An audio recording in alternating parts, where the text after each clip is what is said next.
Media మిత్రులందరికీ నమస్కారం. నా పేరు సంపత్ నాయక్. నేను ఓయూజేఏసీ ప్రెసిడెంట్ని, జనసేన విద్యార్థి విభాగ రాష్ట్ర అధ్యక్షుని. మిత్రులారా,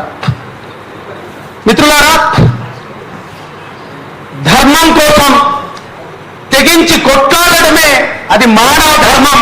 ఆ మానవ ధర్మం మీ అందరి మీడియాలలో ఇవాళ ప్రింట్ మీడియా కాకుండా, ఎలక్ట్రానిక్ మీడియా కాకుండా వందల కోట్లు పెట్టలేక ఇవాళ యూట్యూబ్ ఛానల్స్ కావచ్చు, లేకపోతే వాట్సాప్లలో కావచ్చు, లేకపోతే సోషల్ మీడియాలలో కావచ్చు, ఇవాళ మీరు చేస్తున్న యుద్ధం ఇది ప్రజల తరపున యుద్ధం, ఇది ప్రజల గొంతుక తరపున యుద్ధం, ప్రజల హక్కులను కాలరాస్తున్న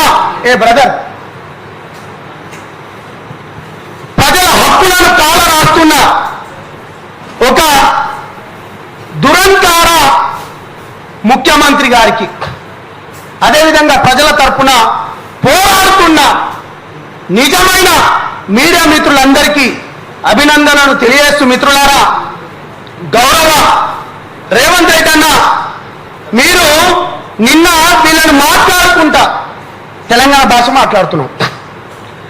మీరు కలం పట్టణోడు కూడా ఏమన్నారంటే వాళ్ళు విలేకరి అన్నారు. మీరు మరి నీ అవ్వ గోడల మీద పెయింట్ రాసుకున్నట్టు నువ్వు ముఖ్యమంత్రి కాలేదా అన్న? గోడల పైన పెయింట్ రాసేటోడు నువ్వు ముఖ్యమంత్రి అయినప్పుడు తెలంగాణ ఉద్యమం గురించి, తెలంగాణ అస్తిత్వం గురించి, తెలంగాణ నిధుల ఉద్యమాల గురించి కొట్లాడి సాధించుకున్న ఈ తెలంగాణ రాష్ట్రంలో వందల కోట్లు పెట్టుబడి పెట్టలేడు. పాప మా యూట్యూబ్ పుణ్యమా అని చెప్పి, ఫేస్బుక్ పుణ్యమా అని చెప్పి మా గొంతుకలు వినిపించడానికి ఇవాళ కొత్త తరం, నవతరం, యువతరం రక్తం ఉడకనిచ్చింటే ఈ కొత్త యువకులు 4.5 కోట్ల గొంతుకై ఇవాళ వీళ్ళు మాట్లాడుతుంటే ఇవాళ మీకు కలం పట్టనోడు జర్నలిస్ట్ అంటవా అన్న? ఇది ఎక్కడి పద్ధతి అన్న?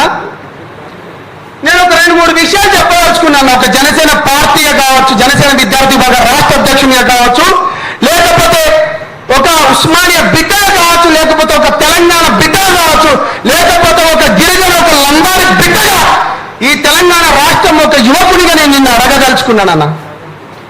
ఇవాళ ఈ సోషల్ వారియర్స్ ఎవరైతే ఉన్నారో,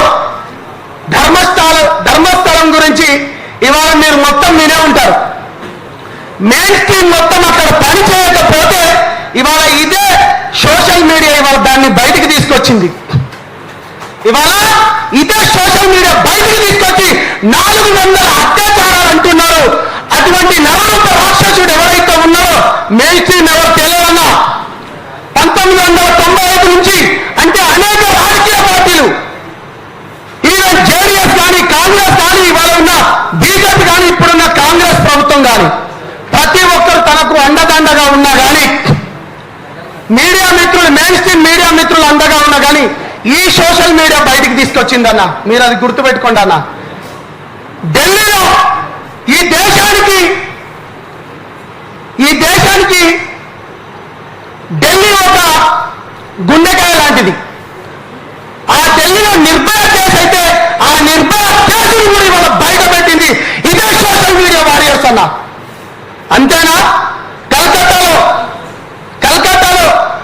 ఒక హాస్పిటల్లో ఒక MBBS చదువుతున్న విద్యార్థి పైన అత్యాచారం చేసి ఆ ప్రభుత్వం అక్కడ వెన్నుదన్ను ఉంటే ఆ ప్రభుత్వం యొక్క మెడలు వంచింది ఈ సోషల్ మీడియా.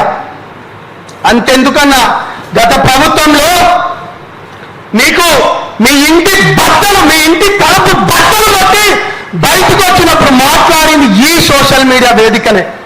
అంతెందుకన్నా, మీరు ఎలక్షన్లలో నిలబడ్డప్పుడు అదే ఓయూ బిడ్డగా తిరుపతి అన్న నన్ను పిలిపించుకొని కృష్ణారెడ్డి అన్నతో ఉంటే నేను మీకు ప్రచారం చేసిందన్న. నా పేరు సంపత్ నాయక్. మనం ఫామ్ హౌస్లో నన్ను పెట్టి కొరంగల్, ఎందుకంటే నీతి నిజాయితీ ధర్మం గల ఒక నవ యువకుడు, నూనూపు మీసాలున్న 45 ఏళ్ల యువకుడు అనుకొని నీ గురించి 2018లో ఎలక్షన్ జరిగితే నేను జనసేనలో ఉన్నదని మీలాంటి వాళ్ళు, మోడీ గారు లాంటి వాళ్ళు, పవన్ కళ్యాణ్ గారు లాంటి వాళ్ళు రావాలనుకొని మీ గురించి నేను కష్టపడ్డాను. ఇగో ఇది కృష్ణారెడ్డి నెంబర్ అన్న, ఇది కృష్ణారెడ్డి అన్న. దయచేసి మీడియా మిత్రులు దీన్ని జూమ్ చేసుకోండి. కృష్ణారెడ్డి గారి నెంబర్ ఇది. నేను ఒక ఓయూ బిడ్డగా ఆ టిఆర్ఎస్ ప్రభుత్వం పైన నేను ఎంతో కొట్లాడుతూ మీరు నన్ను ప్రేమతో పిలిపించుకొని అక్కడ ప్రచారం చేపించిండు, నన్ను అక్కడ ప్రచారం చేపించిండు. ఇది కృష్ణారెడ్డి అన్నకు ఎన్ని మెసేజ్లు పెట్టినా ఒక పేద బిడ్డకు అన్యాయం జరుగుతుంది, ఇవాళ మీరు ప్రభుత్వంలో ఉన్నారు కదా అని చెప్పి మీకు నేను ఎన్నోసార్లు కాల్ చేస్తే కృష్ణారెడ్డి కన్నకు కనీసం కాలు కూడా లేపలే. నేను ఇవన్నీ లాల్ బాడే లంబేపుర ఘర్మేలకు ఒట్టి బుర్ర బేల్ బాటని హెప్పీ కటింగ్ మాటలు మాట్లాడతలేనన్నా నేను. ఇది నిజం, ఇది నిజం. మీరు వస్తే తెలంగాణ ప్రజలకు, యువకులకు, ఆడబిడ్డలకు, ఆడపడుచులకు ఎంతో న్యాయం జరుగుతుంది అనుకున్నారు. అరే నాలాంటోడే కాల్ చేస్తే మీరు లేపకపోతే ఎందుకన్నా ఈ ప్రభుత్వం? చిట్ట చివరిగా ఆఖరికి నిన్ను కూడా ఉస్మానియా యూనివర్సిటీలోకి వచ్చి దొంగతనంగా నిన్ను తీసుకొని వచ్చి బండ్లపైన ఓయూ బిడ్డలు తీసుకొని వచ్చిందంటే ఇదే సోషల్ మీడియా ఉందన్న. దయచేసి మీరు మీ మూలాలను మర్చిపోకండి అన్న. 3 రంగుల జెండా కొట్టి సింగమూలే కదిలినాడు అనుకుంటే మీ పాటలు బాగున్నాయన్న, మీ ఎలివేషన్స్ చాలా బాగున్నాయి. ఎందుకన్నా మీరు ఇది సర్పంచ్ ఎలక్షన్స్ పోతలేరు? ఎందుకు సర్పంచ్ ఎలక్షన్లకు పోతలేరు? దాని తర్వాత కార్పొరేట్ ఎన్నికలు ఎందుకన్నా? నిజంగా నేను ఒక గిరిజన బిడ్డగా ఇక్కడ మాక్సిమం ఎస్సీ ఎస్టీ బిడ్డ బీసీ బిడ్డలు ఉన్నారు కాబట్టి, ఓసీ బిడ్డలు అందరు నా మిత్రులే. జీవో 29 తీసుకొచ్చి ఎవరి గొంతు పైన అన్నా, మా గొంతు పైన నువ్వు కత్తి ఎట్లా పెట్టినావన్నా? మా బిడ్డలకు రావాల్సిన ఉద్యోగాలు ఎక్కడ పోయినా అన్నా? నేను ఎప్పుడు మాట్లాడలే. చాలా సందర్భంలో మాట్లాడదాం 2 సంవత్సరాలు ఫస్ట్ ఈ గవర్నమెంట్కు కొంచెం సమయం ఇద్దామని జనసేన తరపు నుంచి నేను ఎప్పుడు మాట్లాడలేనా? నేను ఎప్పుడు మాట్లాడలే, ఇప్పుడు మాట్లాడాలన్నా. వచ్చుడుతోనే ప్రగతి గోడలు బద్దలు కొట్టినావు. పేదోనికి, బడుగు బలహీన వర్గాలకు, అణగారిన వర్గాలకు, అణచబడిన వర్గాలకు, లేకపోతే కింది స్థాయి వర్గాలకు అనుకుంటూ చెప్పి కంచెలు తీసినావు. ఒక్కొక్క అప్లికేషన్ తీసుకున్నావు, లక్షల అప్లికేషన్ తీసుకొచ్చినావు. నేను మిమ్మల్ని అడుగుతున్నా, మీ గురించి కొట్లాడిన ఒక బిడ్డగా నేను మిమ్మల్ని అడుగుతున్నా, ఆ లక్షల అప్లికేషన్లు ఎన్ని సక్రమమైనవి అది చెప్పగలుగుతారా? కాబట్టి మిగతా అన్ని ఒక ప్రశ్నించే గొంతుకగా కావచ్చు, లేకపోతే అణచబడ్డ గొంతుకలకు ఒక బలమిచ్చే గొంతుగా కావచ్చు, లేకపోతే ఓయూ గొంతుగా కావచ్చు, లేకపోతే ఒక లంబాడి గిరిజన గొంతుగా కావచ్చు, ఈ తెలంగాణ బిడ్డ గొంతుగా కావచ్చు, మేము మిమ్మల్ని అడుగుతూనే ఉంటాం. ఈ బిడ్డల పక్షాన ఫిరంగి తూటాలకు దాని ఎదురొడుతాం. మేము అప్పుడు కేసీఆర్ గతముక్కు లాంటోడు ఏం చేసిందంటే విద్యార్థులను మర్చిపోయాడు. ఏంది రైతులకు ఖమ్మంలో బేడీ లేచింది కదా, తీసుకొచ్చి కూర్చోబెడితే ఫామ్ హౌస్లో పన్నాడు. అతని గురించి తర్వాత మాట్లాడుకున్నాం. మీరు కూడా లగచర్ల విషయంలో రైతులకు బేడీ లేచి తీవ్రవాదుల వల్ల తీసుకుపోయినారు. కాబట్టి అదొకటి గుర్తుపెట్టుకోండి.